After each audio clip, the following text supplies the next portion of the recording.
Perkiraan debut naturalisasi baru Martin Paes. Kiper FC Dallas, Martin Paes diperkirakan baru bisa bermain di laga timnas Indonesia versus Irak pada matchday kelima grup F kualifikasi Piala Dunia 2026 zona Asia pada hari Kamis 6 Juni 2024 mendatang. Kabar itu disampaikan pengamat sepak bola tanah air Roni Pangemanan. Bung Ropan, sapaan akrab Roni Pangemanan, mengatakan fokus PSSI saat ini adalah merampungkan proses naturalisasi Tom Hae dari SC Heerenveen dan Ragnar Oratmangun dari Fortuna Sittard. Proses naturalisasi dua pemain ini pun diharapkan rampung pada akhir Februari atau awal Maret 2024. Dengan begitu, dua pemain ini bisa diturunkan saat timnas Indonesia menjalani dua laga kandang dan tandang kontra Vietnam di matchday ketiga dan keempat grup F kualifikasi Piala Dunia 2026 zona Asia pada 21 dan 26 Maret. Saya mengobrol dengan Pak Ketua Umum Erick Thohir untuk menanyakan soal lanjutan proses naturalisasi sejumlah pemain. Pak Ketua Umum pun mengatakan semua berproses dengan baik. Bahkan ia mengatakan proses naturalisasi akan digenjot agar mereka dapat bermain melawan Vietnam di kualifikasi Piala Dunia 2026 zona Asia. Kata Bung Ropan dari Okezone yang mengutip dari channel YouTube Bung Ropan pada hari Senin 22 Januari. Pak Erick mengatakan pada akhir Februari atau awal Maret sudah tuntas sehingga mereka berkesempatan tampil menghadapi Vietnam. Jadi, fokusnya sekarang adalah Ragnar Oratmangun dan Tom Hae agar prosesnya secepatnya diselesaikan dan baru kemudian Martin Paes. Tentu harapannya, Martin Paes sudah tersedia sejak laga timnas Indonesia versus Vietnam. Tinggi badannya yang menjulang dan refleks mumpuni dibutuhkan timnas Indonesia saat bermain di kandang dan tandang kontra Vietnam.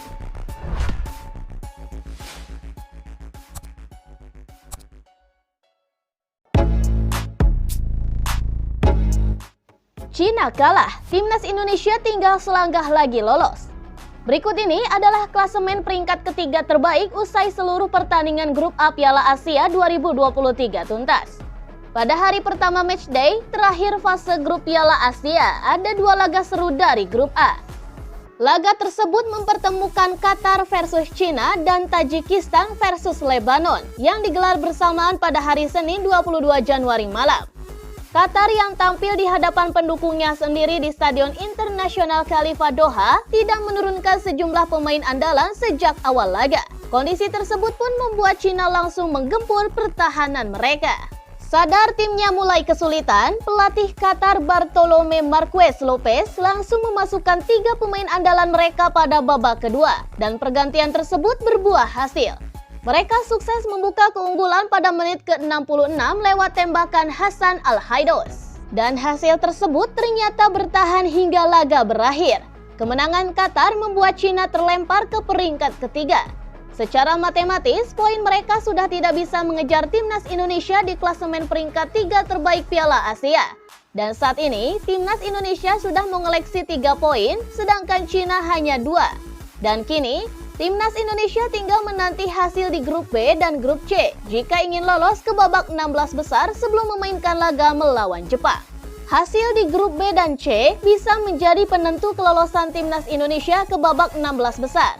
Dua laga penentu yang dimaksud adalah Suriah versus India di grup B dan Palestina versus Hong Kong di grup C. Suriah 1 poin dan India 0. Menepati posisi 3 dan 4 di grup B, sementara Palestina 1 dan Hong Kong 0 juga menjadi 2 tim terbawah grup C.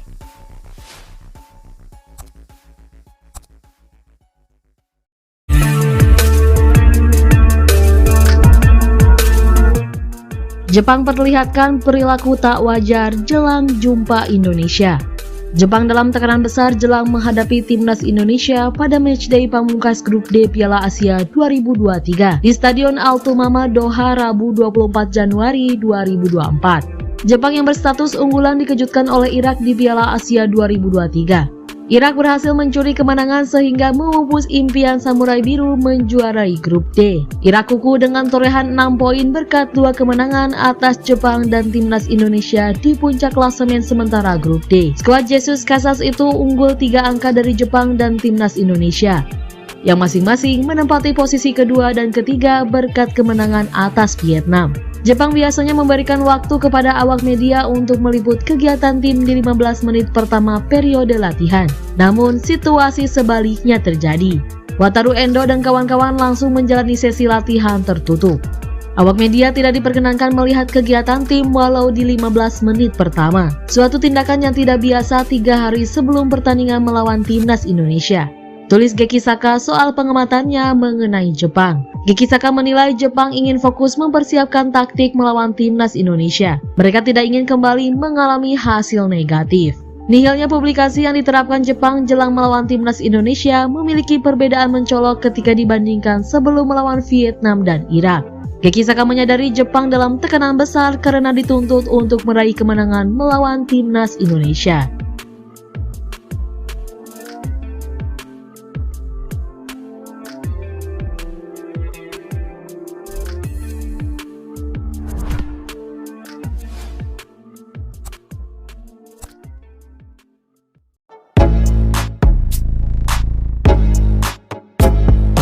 Kabar baik untuk timnas Indonesia jelang laga melawan Jepang. Pemain bintang Jepang Kaoru Mitoma terancam absen saat melawan timnas Indonesia. Sebagai informasi, Kaoru Mitoma sebelumnya dikabarkan mengalami cedera. Hal tersebut pula yang mendasari Mitoma absen di 2 laga awal Piala Asia 2023. Tanpa Mitoma, Jepang tampil kurang meyakinkan. Tim asuhan Hijame Moriyasu meraih kemenangan 4-2 kala melawan Vietnam. Jepang lalu tumbang dari Irak dengan skor 1-2 dari Irak. Namun belum lama ini kabar baik diperoleh Jepang. Mitoma telah mulai kembali mengikuti latihan tim yang terlaksana pada tanggal 20 Januari tahun 2024. Hanya saja kabar baik tersebut tak bertahan lama.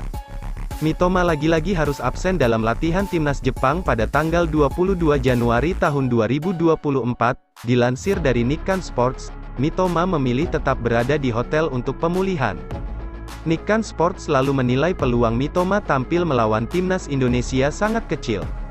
2 hari sebelum pertandingan, Mitoma tidak mengikuti latihan umum dan harus menyesuaikan diri di hotel, sehingga sangat kecil kemungkinannya ia bisa bermain pada pertandingan melawan Indonesia, tulis Nikkan Sports.